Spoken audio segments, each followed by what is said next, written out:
Welcome to the Notorious Scoundrels, a Star Wars Legion podcast bringing you the latest news, general perspective, and competitive discussion. Hello and welcome back to the Notorious Scoundrels podcast. I'm Kyle. I'm here with John and Jay. What's up, gentlemen? You son of a... You know what, Jay? I did it. It was like a...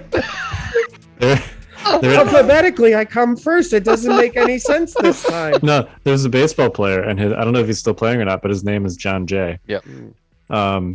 So there's like this information that's stored in my mind that just makes that like a natural pathway. Listen, Also, man, John is on the left, and you're on the right on my screen, so it's like left to right. that's fine. However you want to explain that way for yourself. How's it going, guys? Good. John and I are fresh back from travel from Atlantic City Open, so we will talk about our experiences there and how that went. And we also got we did not get mini extravaganza because that was postponed until TBD. Did they give a date for that, or did they just say TBD? TBD. Okay. But they did basically drop some information dumps on us of new products, some battleforce info, etc. So we'll hit that. So we did get something. Presumably it's not quite as much as they were going to preview, but who knows?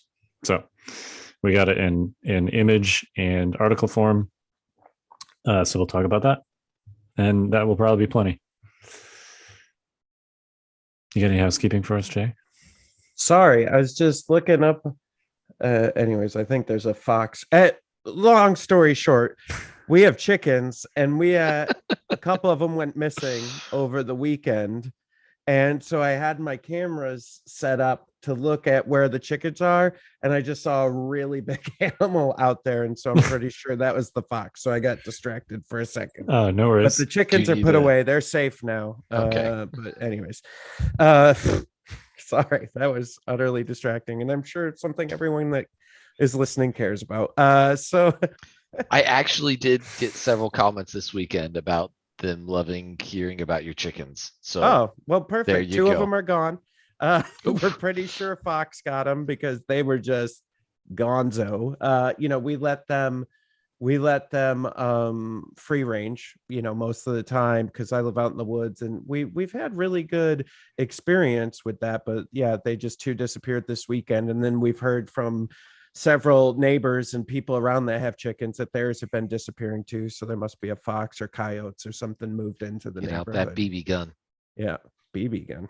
Or get a big dog or something. You gotta... no, a bigger gun than a BB gun. Okay, then.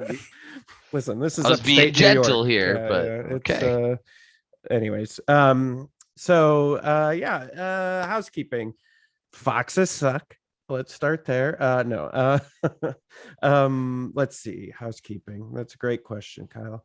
So we have some new products in our store. We have what I'm calling premium silhouettes, which are these really cool pre-printed acrylic silhouettes that you can rep your faction with. We also have these cool MDF barricades that you can rep your faction with. Those are both in the store and in stock. You can get those now. We also have all the Star Wars Legion pre-orders up. The ones that are coming out this week, I think the core set we're out of, the card pack we're out of, and one of the other packs we're out of, but you could still get Saxon and I think the Mandalorians and stuff are all still available and in stock. And update on the mats. They're in New York apparently, which is good, but last Friday that they said they're in the port and just getting them situated, TBD. Nobody knows. So that is the state of our world currently.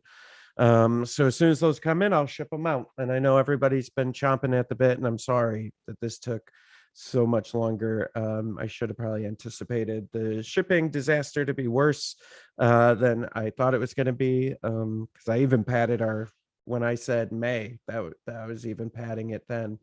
So so now we're, I don't know, hopefully this month. Yeah. And then let's see what else. Oh yeah, if you like any of the blog writers, or you like these podcasts, or you're enjoying the content that we create, please support us on Patreon. That helps. I say this all the time, but we pay our writers and podcast staff, and so that's all through the Patreon. So you guys support all that directly. Yeah,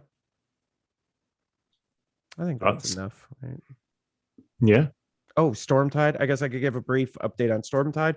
We're still on track to restart in July.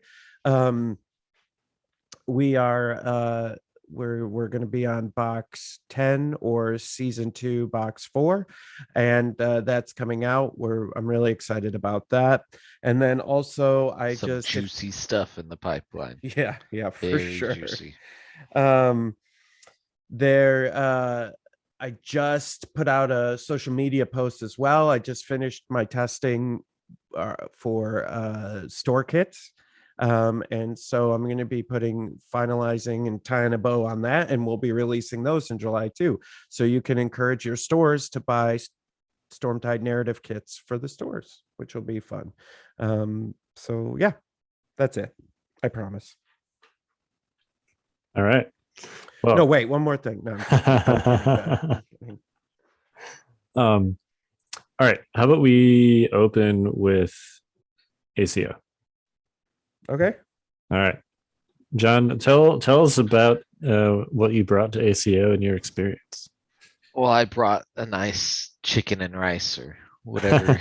Baked It was chicken baked chicken. My bad. with Creole seasoning. Yes, I did have some Creole seasoning there. To catch that reference, go read Kyle's latest article. But I brought FSTrooper.com/blog. yes, that. I brought Op Luke, who had Mind Trick and Force Push, Burst of Speed, and Into the Fray, with 2 officers that had Vigilance and Binocs, 4 Rebel DLTs with Captains and Vigilance, and 3 Snipers. It's a great list. The dice were very kind to me this weekend, and it was great. Yeah. You want to walk through any of your games? No. Well, I mean, there were a lot of games. I could spend a lot. Come on, I could spend a lot of time here. So like, okay, maybe not walk through. How about like run through quickly? okay. So quickly, round 1 played against triple Ton double Wookie with R2D2 on battle lines with breakthrough. So it had it was about to be very sketchy, but fortunately was able to attack his melee kind of in waves rather than all at once, and killed R2D2. Big turn in that kind of started the snowball was round 2. You serve your master well, ordered his Wookiees to offensive push, move, charge into his Tauntauns, killing the Tauntauns. And then Luke dove in on those Wookiees. So lots of damage from serve started that. And then I think it was I'm a Jedi and Son of Skywalker to clean up the rest. Second game was very nuts against clones. Very well played. Anakin clones with Padme. I believe Padme. And he was getting all sorts of fire support shots. One that almost knocked me back with double Z6, several aims, several surges. Luke God rolled, I think, blocked 9 out of 11. And so Luke didn't die. And then that was that. Third game was against Iden. Some Death Troopers and some Inferno. Recovered the supplies. Iden tried to infiltrate on the middle box, and Luke was there to grab her. And then round 4 was against Padme triple Wookiees. Intercept, and he was doing this these peekaboo shenanigans. He'd charge in round 2 to score the middle objective, and then round 3 he'd charge out to stay alive. Very gross fire support shots from the bowcast, the shooty wooks with an RPS behind it, and several targeting scope aims. Like, very powerful. Even chunked through a couple of my dodged up heavy cover rebels.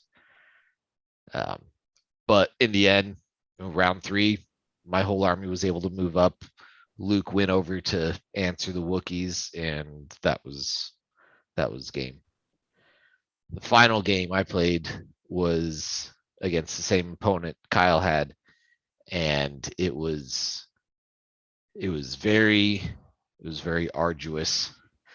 I probably could have won it a couple ways. I actually had a dream last night that it was last night.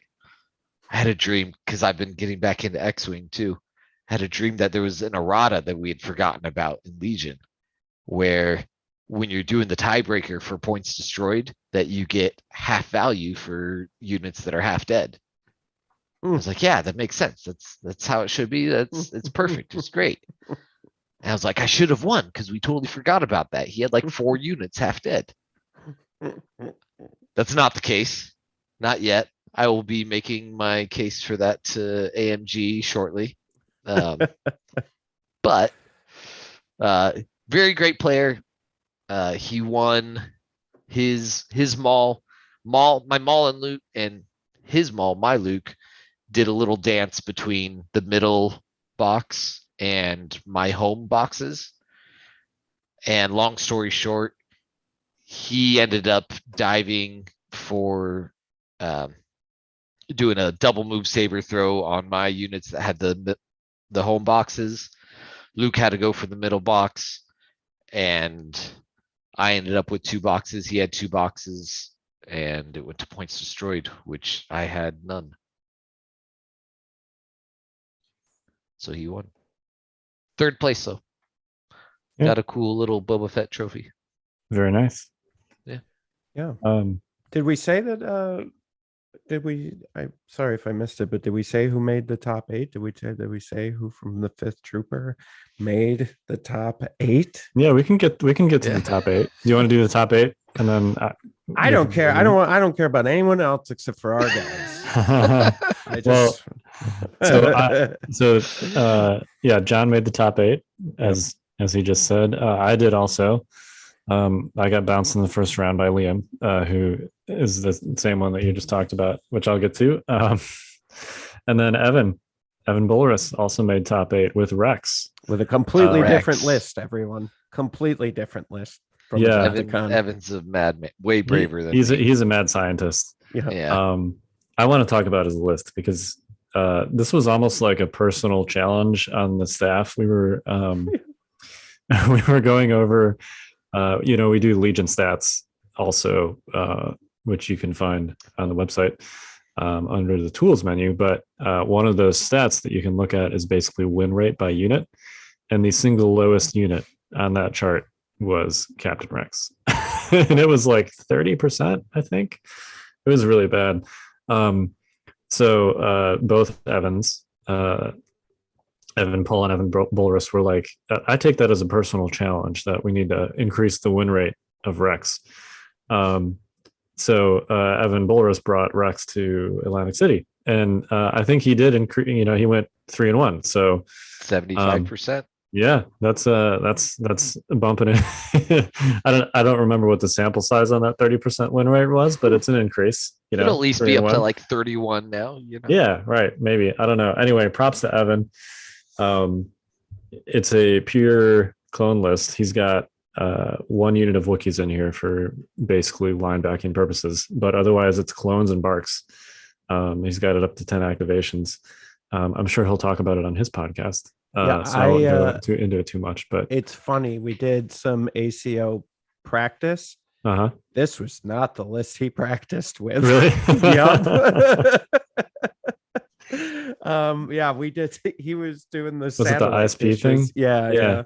And it was funny because we played, and then I was like, oh, when I saw he made top 8, I was like, he didn't tell me what list he was bringing, or at least I wasn't paying attention in our chat. And so like I looked at see what list he brought. I was like, wow, that we literally played that game like a week and a half ago. So he made that quick of a turnaround on that list, which is funny. Yeah, and did pretty well with it. Yeah. ISPs would not have done great on these maps. No. Yeah. ISPs Very have the short. gav tank problem where they just can't move over stuff. Don't even get me started. Turns out, by the way, the snail tank has a similar problem, which I'll get to in one of my games. Yeah. So I want to hear about yours. yeah, so I haven't heard brought about 'em yet. Vader. I asked Facebook what I should bring, and the very strong consensus was Vader, so that's what I brought. I got an officer. I got operative Vader with just choke and push. People have asked me about the training slots. My sense going into this was that he doesn't really need training upgrades, and into the fray I never had extra, or I never ran out of surges from Darkness Death Sentence, so into the fray would not have helped. And then he wasn't in melee that often, and when he wasn't wounded, so I don't think tenacity would have done much either. Don't get me wrong, I think like if you have extra points, you take them, but I don't think they're necessary. And at least when I built this list, I didn't have extra points. So I've got 2 strike teams with snipers, DTF-16, the Death Troopers, which I actually quite enjoyed. Basically, my thought here was if you're going to take Krennic for 75, primarily just for compel, and deploy the garrison, you might as well pay a little like extra 12 points and get a beefy unit that can do stuff. They're not nearly as punchy as the DLT Death Troopers, but it's also like 30 points cheaper. So, it's fine for what they do. Worth it. Yeah, you can still throw 5 dice with suppressive at range 4. You can throw a ton of dice at range 2 still. And it's a 6 wound red save surge unit. So, yeah, I used them like an objective unit that my opponent felt like they had to shoot. So, yeah, I was pleased. I'd encourage trying DTF if you're a Krennic fan and you bring them along just for Cabal. Try DTF instead. 2 shores with T21Bs, 2 storms with T21s, 2 mortars for 11 activations. So, it's a lot of activators. Nice. Yeah, it's pretty good. I will say the one thing, and if you want to go check out my article, basically I compared all of the top 8 lists to food. And the one that I chose for this one was a peanut butter and jelly and mustard sandwich, which is apparently a thing. I love playing Force user gun lines, as you know. Who does that? Because they need to be like Agreed. in some way. Maybe they have been hurt. Mustard is legitimately the worst food we've ever created. I hate mustard with No, a red mustard- hot passion. Oh, Mustard is amazing, no. just not What? on a PB&J. Yellow mustard is the worst creation of humankind. What about No room for budging. No, there's nothing that. surströmming? Yeah. What? Did you see what that is? Yeah, I read it. that Yeah. looks pretty terrible too. It does. Yeah, this is the one I picked for Evan. It is a fermented fish dish that is Swedish. This is funny, so I just got to read this. The Dr. Power Slam sent me this, and instantly I thought of Evan's list. During the production of surströmming, just enough salt is used to prevent the raw herring from rotting while allowing it to ferment. A fermentation process of at least 6 months gives the fish a characteristic strong smell and somewhat acidic taste. Sure. A newly opened can of surströmming has one of the most putrid food smells in the world, even stronger than similarly fermented fish dishes such as the Korean hanjiho or Japanese kusaya. Yeah, I don't know. I guess some people think it's food. I think that was perfect for Evans, right? Like 90% of the people are gonna hate this and never think it'll work, and then there's that one Swedish guy who's like, "Oh yeah, no, this is the best food this is you've ever great. had in your life," Yeah, and then goes to top 8. yeah, exactly. Yeah. Anyway, the reason I picked PB&J and mustard for this one is the Force users I'm accustomed to playing are clearly not Vader. Vader is exceptional at mulching things when he's in the middle of your opponent's army. And like 5 of his cards help him do that, basically 4, arguably.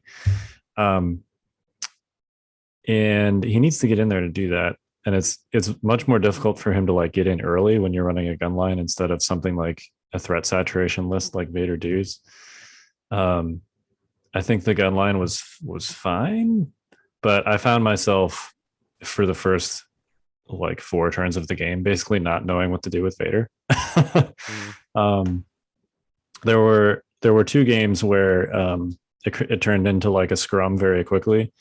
And he was absolutely clutch. But the other 2 games, including the one I lost to Liam, turned out to be like very long range poke fests, and Vader just couldn't, like, I just couldn't get him an angle to get in there. And I think if you're running a threat saturation list like dudes, that gives Vader more space to just get in there and start hacking things up and playing Fear and Dead Men and Master of Evil and stuff like that. Yeah. Whereas a gun line, if you're having like a poke fest at range 3, it's not as conducive to Vader getting in and doing what he does best. So now, and with that, it's highly table dependent too. Yes. Right? Like, can I hide him enough to get him up there? Yeah, it's right. And Darkness Descends was supposed to kind of like help with that to get him in a little bit, but it's still tough when your opponent just sits and goes, okay, no, all right, yeah, you just come to me and let's see if you make it. Yep. Yeah, and I was especially feeling that against Liam. I guess I can talk about that game. So he ultimately won the tournament. We can segue this into top 8 too. He was running Kalani with comms relay, Maul with push, throw, tenacity, and into the fray. The Sith droids with comms relay. So all this stuff pretty standard for Maul builds. 1 unit of Magna Guard with the rocket and situational awareness, 2 ion spiders with the attack protocols and like targeting array, 3 of the E5S troopers, B1s, and 1 B1 HQ uplink. Yes, that does all fit. And it is 792. I looked at his list and they did the pairings the night before I looked at this list. I was like, man, I have not seen a double ion spider list like this one. But that looks brutal, and it was. So yeah, just the way that our match turned out, it was KP. The middle was pretty open, and there wasn't really like any great approaches to his ion spiders. So it was a lot of poking initially, and with the range 4 spiders, he had a little bit of advantage there. So I was kind of bleeding dudes. It ended up being pretty close at the end because I was able to kind of push on the KP near the end, such that I was like 1 move away from it with most of my guys, whereas he was 2 moves away from it. I had made a play with the turn before with Vader to just kind of like, basically I charged him into the side, and then I played Fear and Dead Men when I was in range 2 of his army. And he basically had to spend the turn shooting Vader while he was accumulating dodges. And that gave the rest of my army some space to get in there near that KP. At the end of the game, basically I made like a slight miscalc on the location of some short troopers that I had moved to the point. And they were literally like 1 millimeter in range of a double move force push from Maul. Like it was a judge call. It was that close. And like they had room to move further away. I just miscalculated it basically, and he force pushed them off the point to force a tie on the middle, and then he had killed a short and a mortar, and I had killed a B1 and a Sith probe, so he won on points because B1s and Sith probes are cheaper than short mortar by about 20 points. So it was super close right up until the end. Congrats to Liam. But yeah, it's just a really strong, effective list. You got Maul and the Magnus for close range stuff. You got the spiders and the E5Ss for long range poking. It has all the things. So, and listen, I know you guys lost, and at Adepticon, Luke and you and Evan didn't make it, but like, I'm so happy to see new faces and new people, and the younger generation coming in and playing. Like it's good and healthy for the game, and it's very exciting. 100%. Yeah. I know. Listen, it's a bummer you guys didn't make it, but at the same time, it's really cool to see and hear people we've never heard of. I mean, this Liam, he's a kid. He's like the age of my kids, and so it's really good to see young blood playing this game. It's going to keep it going.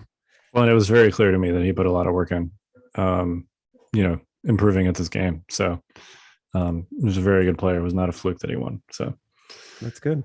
Yep. Anyway, yeah, some of my other games, I faced Anakin Barks, and that was on KP. He had 10 activations and I had 11. So I was able to position myself. We ended up on KP to like rush the KP near the end, and it kind of put the pressure on him since I had more activations. And I was able to flaw Anakin with some suppressive weapons. I actually, I quite enjoyed having both Master of Evil and 3 suppressive weapons. There were several games where suppression mattered for me. I know people are like, oh, suppression doesn't matter anymore. In this game, I was able to Who said that? there are people that say this because like droids presumably don't care about it. Not on which this is not true. podcast. Yeah. Yeah. I actually panicked one of Liam's Magna Guards in that game, and that made a big difference in that game. That like kind of allowed me to have that shot on the last turn there.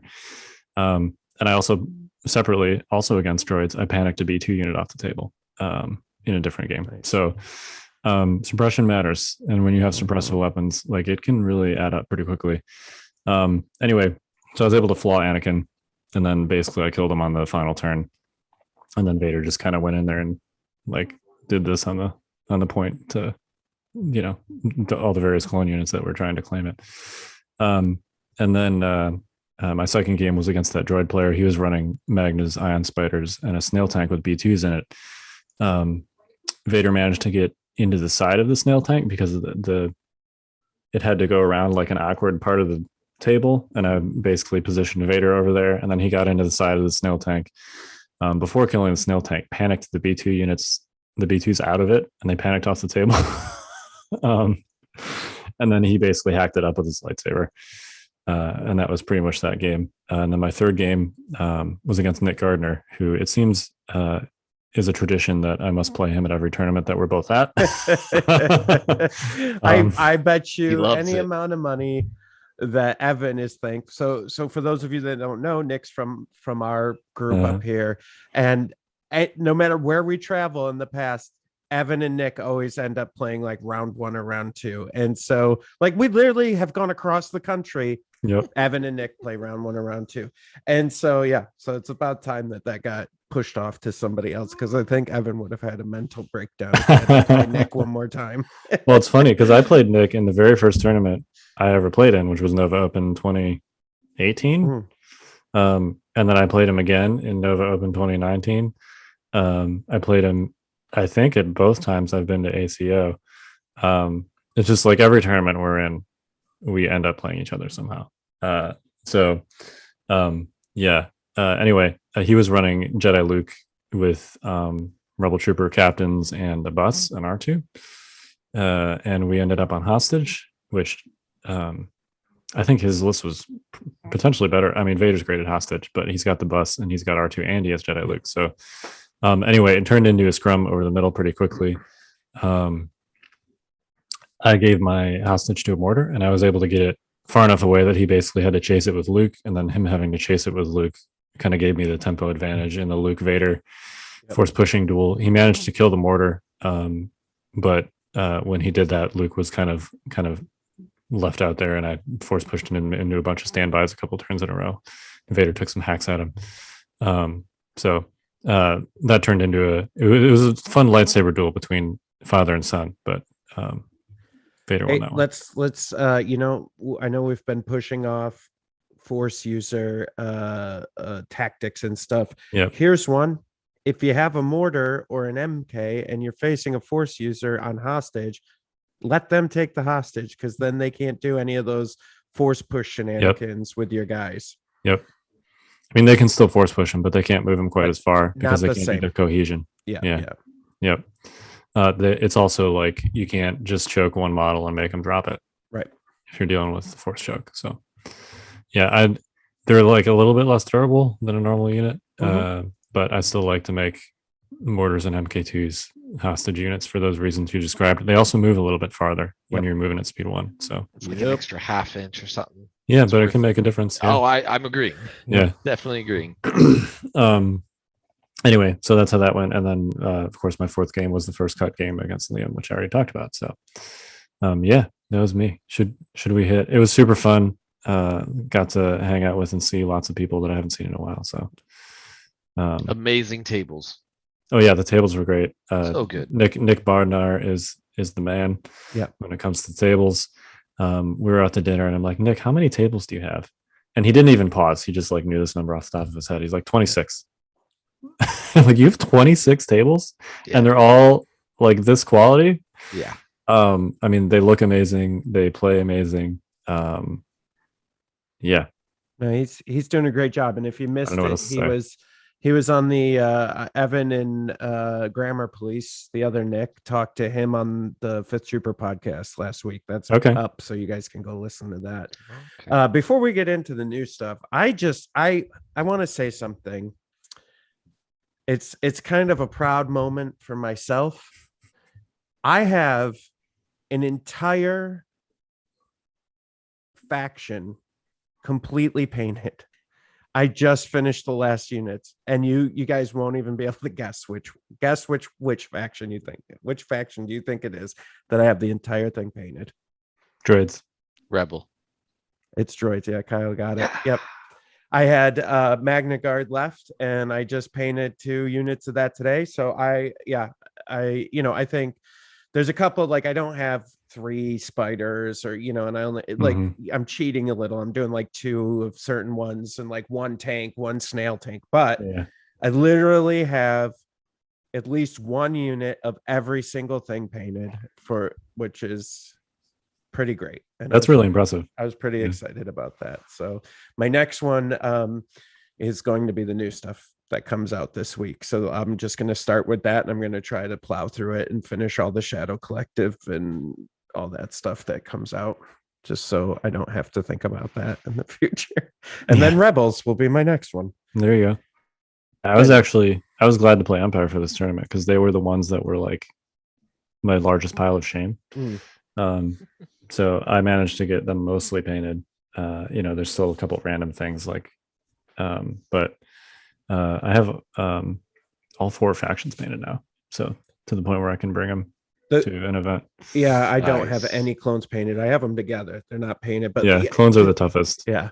The funniest thing is playing Empire the most, you would think that I have that one almost done. Nope, not even close. Well, not even close. The reason I guess Droids is because they're the easiest to paint. Yeah. You could just haul through them. But they're like the worst to assemble. Yep. But it's it's easiest to paint. And the assembly, when you compare assembly to painting, though, even like if something is the worst to assemble, assembly is still infinitely easier than painting. Well, and once you get like a I don't rhythm, paint. you know what I mean? Once you get a rhythm, you're just like, okay, yeah, boop, boop, Yep. boop, boop, boop. And you just Exactly. move down the line. And you know what I moved to that's really made all the difference? So I know, listen, this is going to make some people angry. I know this is a hobby segment, and we've got new stuff, but That's fine. Everybody's read the new stuff. I mean, we're just going to give our stupid thoughts about it. But, I like using super glue on these models. And here's why. Kyle. You and I are old school Warhammer people, right? If you use plastic glue, it welds everything together. And if you drop something, it breaks in a new spot generally when that happens. That if you use super glue and you drop it, it generally breaks in the part that you glued on, like the arm socket, or so it's an easier fix, because I tend to drop models a lot. So what I've been finding is I got a super glue that actually can either be squirty or a brush. Oh man, that brush is pretty dope. I really like using the brush. It made things a lot easier. Does it make it so you don't stick your fingers together? Yep. Because that's my biggest problem with super glue and Droids. I'm like constantly sticking my fingers together. Yep. Yeah, I mean, you do you. Anyways, I was just really happy about that. I painted the 2 sets of Magna Guards this weekend. I got them all done, and I'm just jacked. Now I got all the droid stuff, right in time for all this new stuff to come in this week. I got to get my stabs painted. Let's quickly run through the rest of the top 8 for ACO, because we promised we would do that. Super fast, Jay. I literally just rattle them off from my article here. Just go read the article. thefifthtrooper.com/blog. Listen, I want clicks. Just don't read them. Okay, fine. Spoiler. We got 2 lists, 3 lists out of it. Go read the rest on thefifthtrooper.com. All right, there you go. That's called thefifthtrooper.com. marketing, Kyle. All right. Jeez Louise. Listen, there was some rebels. You can get some. There was some more Yeah. CIS. You know, Top blah, blah, four blah, blah, was blah. 2 rebel versus 2 droids. I Yep. would like, though, I do want to take this takeaway. This isn't going through the list, but I think Kyle, you said something, and somebody else I saw said something about, oh, look, CIS won again. I don't necessarily think that makes them, because if you really look and listen to you guys talk and listen to other people talk and look at these other games, they're all really, really close. And like one die roll or one move could have completely swapped those results, right? And you could have seen a different faction. So I really hate for anyone to take away from this that CIS is like the best faction right now, because I don't think that's true. I think they're good, and they're good all around, and that they can face most anything, but everything is so close that it's not like they're winning by landslides and no one's even coming close to beating them. No, but I think what you said there is an important point, in that the list that you see here and the ones that you can make with them are adaptable, Yeah. right? I think And- rebels have a very strong argument to I be agree. adaptable as Yep. well. I just don't think. I think the dodge spam Luke list is good, but I don't think it's an all comers list. I think there's options in rebels for all comers lists that we're just not seeing right now, because I think droids is an easier pickup for that. I mean, Just my view. we'll see. It's at some point you have to be like, okay, this is the 4th tournament this year, and we're only halfway through the year that's been won by Kalani double ion spiders in some form. So, all right, you want my really hot take that is really going to upset people? Are you ready? It's because they're easy to play. They're just easy to play. It's not a complicated list. I wouldn't go that far. I would. It's not that complicated. Parts of it, sure. But Maul is a complicated unit. Yes. Okay. All force users. Yeah, I would give that. All force users. But Kalani double spider, right? Sure. Like you learn Magna a couple Guard. tricks. You're just like giving them tokens, and they're just doing stuff. I mean, they just don't die. Like It is a forgiving list to play. I will give you that. I will say that there are some elements of it, particularly if you run it with Maul, that are Yep. much less forgiving of mistakes. But absolutely. anyway, No offense, Liam, if you're listening, you did great. That's not a knock on you. I'm just saying I don't think it's leaps and bounds. It's like how Rexstar was, right? Where it was just kind of like, it was just. oh, it's not. I mean, Rexstar Or was not disgusting. Rexstar. You're right. That's not what I forgot Yeah. what I'm thinking of. But it, what was This is dang not it. Rexstar. No, what was there was a list. There was I don't know. Anyways, Tauntauns? it doesn't. Yes, thank you. I don't know Okay. why I said Rexstar. Yeah. Tauntauns. Yeah, where it was just like, okay, yeah, it makes good players great and okay players good. Yep. And I think Kalani, Double Spider, Magna Guard do that. Granted, Maul is, you throw Maul in the mix, you're complicating the soup a little bit. But anyways, that's my view on it. That's fair. Yeah. All right. Anyway, if you want to see the rest of the top 8, go to the website. Yeah. Fifthtrooper.com. Click. I mean, we talked about 4. We talked about half of them. What more we do did. people want? Go Yeah. read. Faction breakdown was pretty spread, actually. There was just one Imperial. Otherwise, it was 2 droids. Sorry. Just 1 Gar as well. 2 Gar. Oh, there were 2 Gar. Oh, Yeah, 3 rebels. No, sorry. 3 droids. 2 rebels, 2 Gar, 1 Empire. That's it. So pretty even at the end of the day. I mean, it's one list off from 222 too. So all right, let's talk about new stuff. Okay. There's what- new stuff and podcasts. Goodbye, everybody. Go read I our actually think blog. this will be pretty quick because for as much as they dropped, most of it was like, yeah. here's an expansion and we're not going to tell you anything about it yet, except here's a box image. So Well, these are all very exciting. From a competitive Legion podcast perspective, it doesn't really give us much to talk about other than to just be generally excited, which is fine. We're going to hit it anyway, but don't fear, Jay. I don't think this is going to be an hour-long segment, is what I'm saying. I don't think so either. Okay. The first one is probably the most substantive, which is the Shadow Collective Force org chart. Yeah. So the way we still have not got the actual rules for how affiliations and mercenaries work. So, but we can infer enough from what they've told us in this org chart thing. Basically, you can have it's a battle force, officially is what it's called, Shadow Collective Battle Force. And then it basically lists each slot and which units you are allowed to take in that slot. And the org chart is a little different. So first, the org chart, you have to take one commander, but then you can take up to 3 commanders or operatives. So basically, the commanders and operatives share like a max limit of 4, right? You still need one commander, but then if you want, you can take 3 operatives, you can take 3 commanders, whatever. So that's kind of neat. 2 to 6 core units, so 1 less core unit for the minimum. Although I would suspect you will probably still be taking a lot of core units because of the limitations on the actual units that are available to you. Yep. It opens up a lot of options though to be able to. It opens up the room for that for special forces. It does, but their special forces are like 100-point units. So, you've got 4 special forces. You're at around 400 points. You've got 2 core. Even if you take them naked, you're at like 500, and then you're only at 6 activations.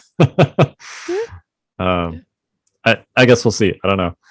I'm curious to see how people use that core minimum. The 0 to 3 support and 0 to 2 heavy, which is normal, and then 0 to 4 special forces. So primary differences are you can have 1 more special forces and 1 less core unit, and you can mix and match your commanders and operatives, which is cool.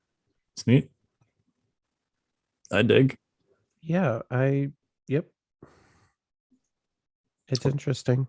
When we were doing the mall preview, we were talking about like, is it going to be a structural issue to give him Darksaber because you're crowding out a potentially cheap and good commander unit? And the answer is no. Yep. So take Maul and the 3 Pike capos, if you want.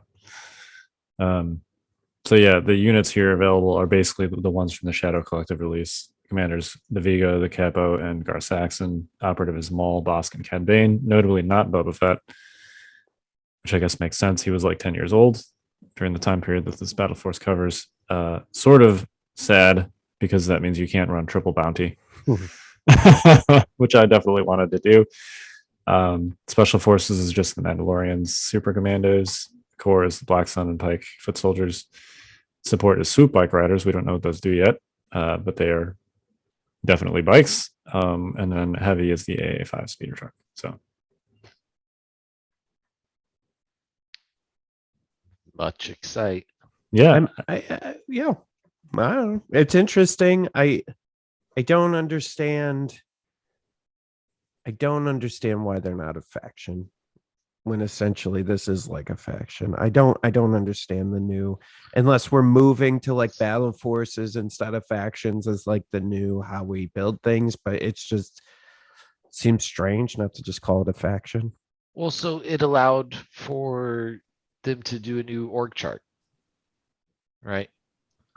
Sure, but why couldn't you just say, hey, this faction has a specific org chart? Well, and it's also a set of units that can be taken in other factions. Mm-hmm. Yeah, I think it's basically factionless, right? It's a battle force made up Yeah. of units that are factionless. Yeah. Mm-hmm. There's, I mean, if you look at other games, like Song of Ice and Fire miniatures games, which I've dabbled in recently, very similar mechanically to Legion with the alternating activations, but they have basically like, they have their houses for those that are familiar with Game of Thrones. You got like Lannister, Stark, etc., whatever.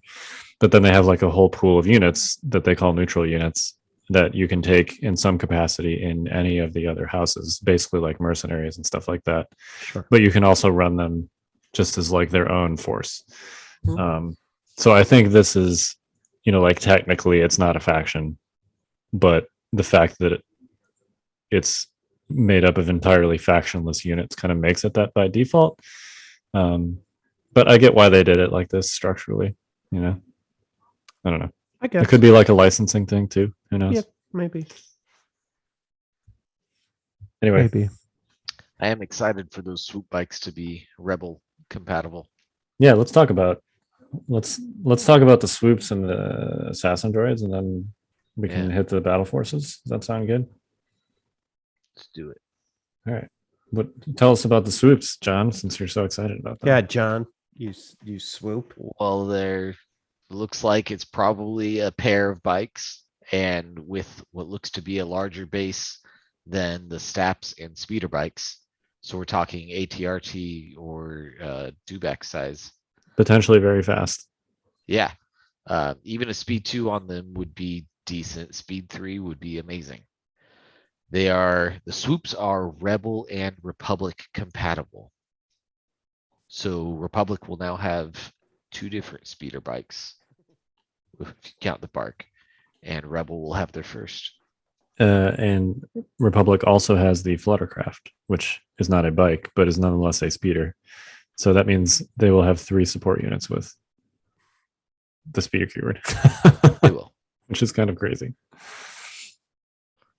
Then we get an IG series assassin droid, which I don't know. I'm assuming that it's just an operative. It looks like a single model unit with 2 different poses. And it is Rebel and Imperial compatible, which is also curious to me. It's both Rebel and Imperial. I mean, I would assume. IG-11 is probably a rebel, right? Because he's the Well, he was both during the Yeah, show, that's true. technically. So Yeah. I bet you he goes both, and then IG-88 just goes Empire. Do Empire. you think do you think one of these is IG-88 card? Yeah, I Do we think know? yeah, it says IG-88 on the back of the box. Ooh. So yeah, That Yeah, seems it that does. makes sense. right. It does Yeah, it's say 11 IG-11 and it's 88. IG-88. You could make IG-11 like they're making the Shadow Collective stuff, that he's got the 2 symbols, and then IG-88 is Empire only. That's what I would do. He's Yep. gonna have bounty. Oh IG-88. yeah, baby. I'm excited for my spinning blaster blender. IG-88s were my big X-wing pilots that I flew for like 2 years. I mean, I think I think some of us, were IG-88 from the old school. We're like, oh yeah, that'll be great for him to be in Legion.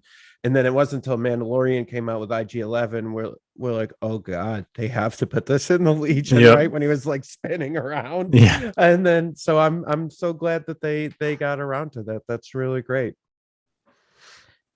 Yeah. You know, for our conversation of what the 11 will be available in Rebel or Imperial and 88 Rebel or Imperial, the last sentence on the back of this box says, no matter what, all IG series droids have one thing in common. They are mercenaries who will side with Imperials or Rebels without any moral qualms about their Nice. assignments. So it sounds like both will be Interesting. available in both. Very interesting. Yeah, it'll be Means interesting I don't need to how buy Imperials. how they play differently. Like, Yeah. I'm sure 88 will have some, because he was more of a notorious, bounty hunter. He'll probably have something else going on where IG-11 will, hopefully, I don't know what they're going to do to I'm imagining distinguish them. some long range for Yeah. IG-88, some assassin like stuff. Yeah, and then And then IG-11's more 11, up they front. mentioned self-destruct and they mentioned Yeah. targeting multiple, so probably gunslinging. Gunslinger and self-destruct. That'd be crazy. Self-destruct. Gross. Yeah, it's on the box. Yeah, and he's got a IG-88 has what looks like a DLT in his hand, so Yeah. that would make sense for the long range stuff. I'd love to see something like some nursemaid card or something with Yeah, him and nanny droid. Yeah, Grogu. Yeah. That'd be great. Yeah. Yeah. Then these models look great. So do the swoops. The swoops look awesome. These remind me of almost of like 40k orc models with, very ramshackle looking, lots of different colors. These are going to be really fun to paint. Yeah. All right. And then finally we got, actually there's two more things real quick. Saxon has a combat shield, apparently. There were Very gross internet. shield. I'm not sure that this is so. Yes, on paper you're like, wow, this looks great. I don't know that if this is worth 10 points on Saxon, because you kind of like. I think this is going to be like a Jin situation a little bit, where sometimes your best bet is to like just ignore them unless you get really good shots anyway. So basically, you gain shielded 1 and recharge 1 during the end phase. If this unit did not flip any active shield tokens this round, it may flip it up to 1 of its inactive shield tokens. So it's basically a shield token with cycle. It's like the short version, right? Like if you don't use it on a turn, you get it back. Yeah. So this definitely makes him tougher. To like chip damage. But like I don't know that you really need to make him tougher. He's got 5 health, he's got impervious and a red surge save. Well, we had talked when we reviewed his stuff about him. You basically have 2 modes of play, right? He can play back and snipe and do some stuff further back, but then you also have the mode where he goes headlong in with the other Mandalorians. And I think maybe that if you have the 10 points, that may be where you want to spend it to keep him up, so that you're commanding and attacking. I don't know though. Yeah. Hard to say. I think this would be like great on somebody like Sabine, who has very good, strong offense and explosions and is basically like a priority target, right? I guess I'm not saying that I'm not convinced that Saxon is or should be a priority target for your opponent to be shooting at, generally speaking, if that makes sense. Yeah. I think until we see how these lists play out. We'll see. It's a good shield. I'm just not sure it's that great on Saxon. Anyway, we'll see. That is print and play. It does not come in his box. The internet super sleuths were noticing that he did not have a shield card in his box, but he had one modeled on his miniature. So here you go. That is so let's say that again for everybody listening. You have to print it. It will not come with him. So if you want to use it and play with it, you have to print it. Yep. They had put out a PDF with the front and back. You could literally get the image from our website, whatever you need to do to print it and put it in. Yep. Yeah, don't forget about that just because it's not in the box. All right, battle forces. I want to say something really quick. This Sure. was my idea, and they took this from me and Evan. we years ago, I brought this up, and I said, you know what I would do? You guys could go back, listen to the Fifth Trooper podcast 2 years ago. I said, you know what you would do that would really get people into playing? Evan goes, what's that, Jay? I say, you put together 800-point full army box sets. You have the Hoth box set. Someone could just buy it and put it on the table and play. And that's how you get people. That's what they do with 40K. That's what they do with fantasy. You could buy a full army and you could just go, and that's what you needed to play. So you're welcome. Full armies, are these 800 points inside them? Nah, maybe close. I think they're supposed to be close. Yeah. Because you got 4. I'm looking at the Echo base defenders, 2 sets of Tauntauns, 4 sets of Rebel vets that I'm assuming you can play, C-3PO and R2, a cannon, Leia, and Chewbacca. That's got to be damn close. That's over 800. Yeah, that's probably more than 800. The Empire one, I mean, I guess you got 2 super expensive units in here, but the Empire one is Vader, 2 speeder bikes, 3 snows, and an ATST. So that's also probably pretty close to 800. I don't know if I would actually run that. That's only 7 activations. Yeah, but... I mean, they're also showing like, here's something weird. Okay, you ready? You want a conspiracy theory? Okay. So they're showing all the minis. No, so don't tell me this. They're showing every mini No. Why would they show every mini? What do you mean? So it's not just the normal 4 with one, like a flame trooper upgrade. They've got the extra and they've got the ion. They've got all the minis showing. Because that's what comes in it. Yeah. I mean, is the Rebel one is the same way? All right. Are you Um, trying to say you think that you're gonna be able to use both heavy weapons in one? Or unit? maybe the ion's not there. Maybe it's you get more snow troopers, and I don't know. Are they going to do unit upgrade card upgrades if they're in the Blizzard Force? Do they get more guys? I mean, they've said that the storms, there will be a special version of storms that you can use in Blizzard Force that can take 2 heavies, Yeah. So there you go.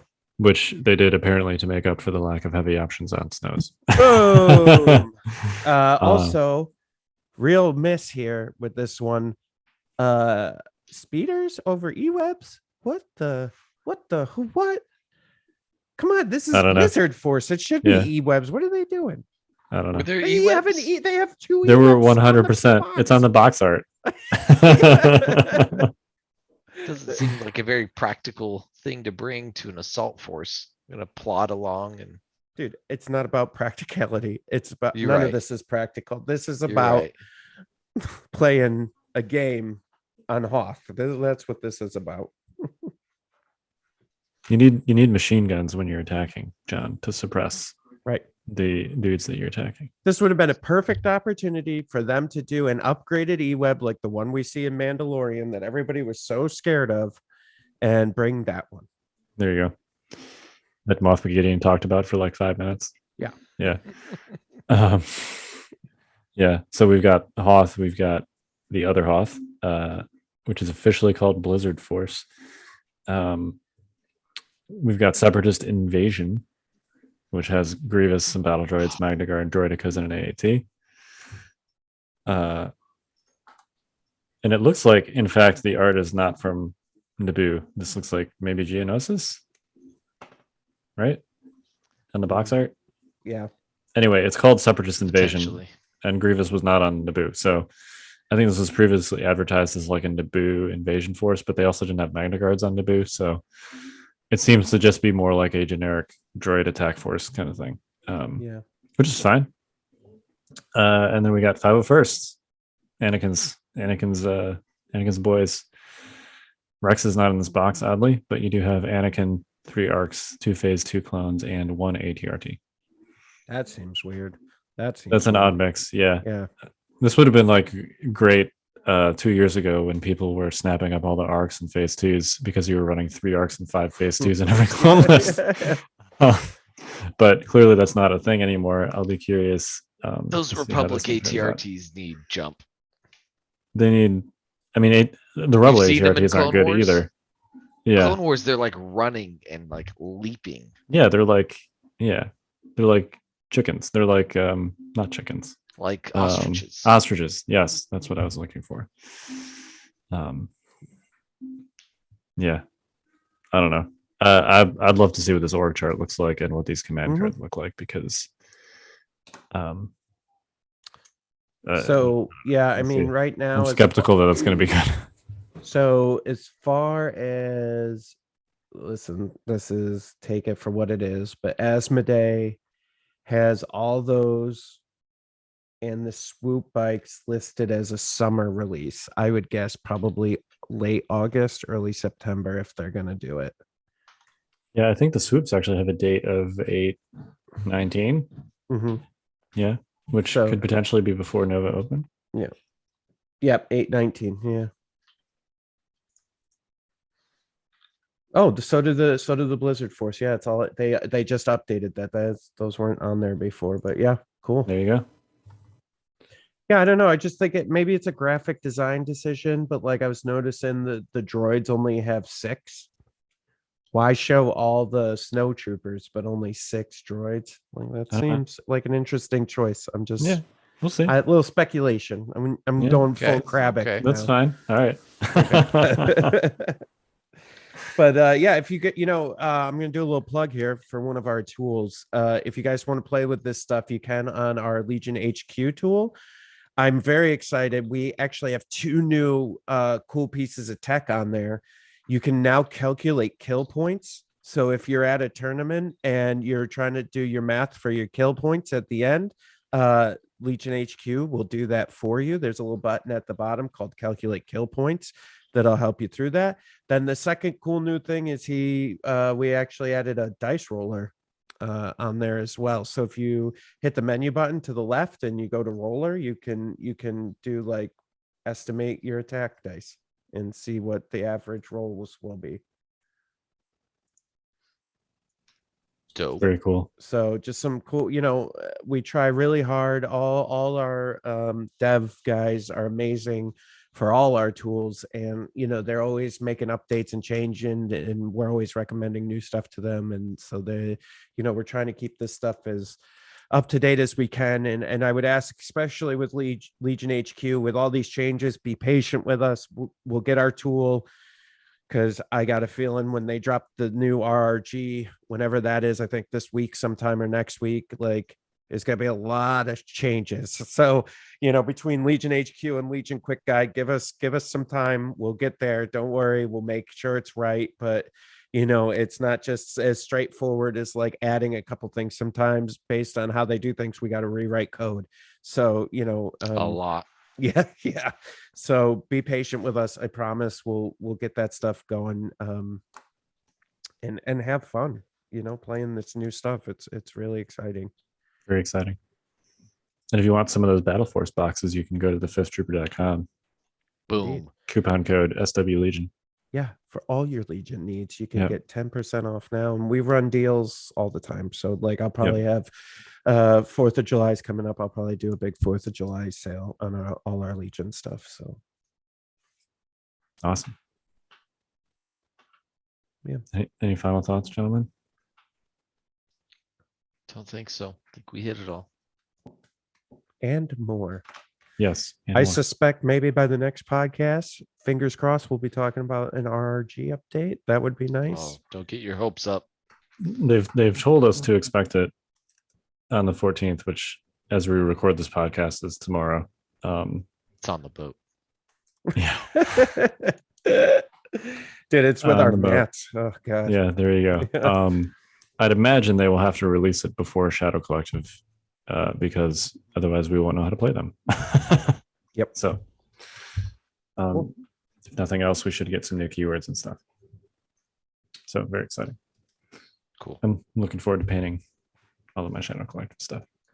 I'm not Yeah. at all, but I'm just gonna do what I haven't done before, and that's just paint it all and get through it and just be done with it. And then, I mean, this other stuff's already been waiting for so long for me to paint it. I'm just, when this stuff comes in, and the mistake I've always made, and I'll make, here's a late podcast recommendation for all our fans out there is, if you're new to this game and you're in a rush and you're like, oh, I'm only going to paint what I'm going to play with, don't do that. Just paint the entire unit, because you're going to regret it later on, because you're going to go back, something's going to end up, a points change, or something's going to end up being better than you thought it was going to be, except for the HH12. And then you're going to like go back and you're going to be like, oh shoot, I really wish I painted these all at the same time.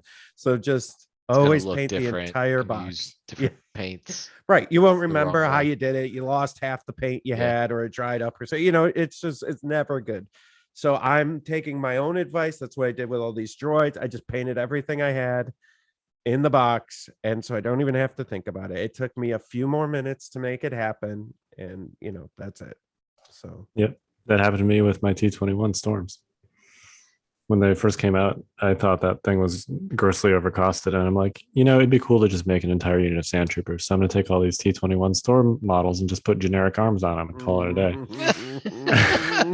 And then here I am needing them for a tournament. I'm like, So I actually took like a sculpting tool, and because I super glued them, I was able to do this. I actually like pried off the arms for the generics, and I glued on the T21 arms, and I painted them. Another perfect reason for using super glue. Well, this is on a resin model, so, or whatever it is. It's not hard plastic, so It doesn't hard matter. plastic glue wouldn't have even worked. Always but- use super glue. Just in case you want to go back and fix your. Yeah, I'm telling you, man. Kyle, you know this. These new sprue plastics, if you drop them, if you use plastic glue, they're gonna break in a new spot, and it's not gonna Yep. go back the way you want it to. You're right. But if you use super glue, they break in the joints that you glued. So That's true. It's accurate. Just Although saying. I have dropped quite a few hard plastic glued models, and my experience, at least relative to super glued models, is simply just that they don't break. So, Yeah, for the most part, Stop yeah. dropping them, Jay. But they always, dude, I wish I could. no, I drop models all the time too. Yeah, I'm I've with you. just come to I spilled coffee on them. You know. Yeah. Did again spilled Nolan oil all over myself this weekend. There you Again, like every time I use Nolan oil, like I Yep. think that's just It's a rite of passage. yeah. Yeah. All right. Let's end this thing. We are the Notorious Scoundrels. I'm Kyle. Jay. John Bushfax Bushman. Stay fresh, cheese bags.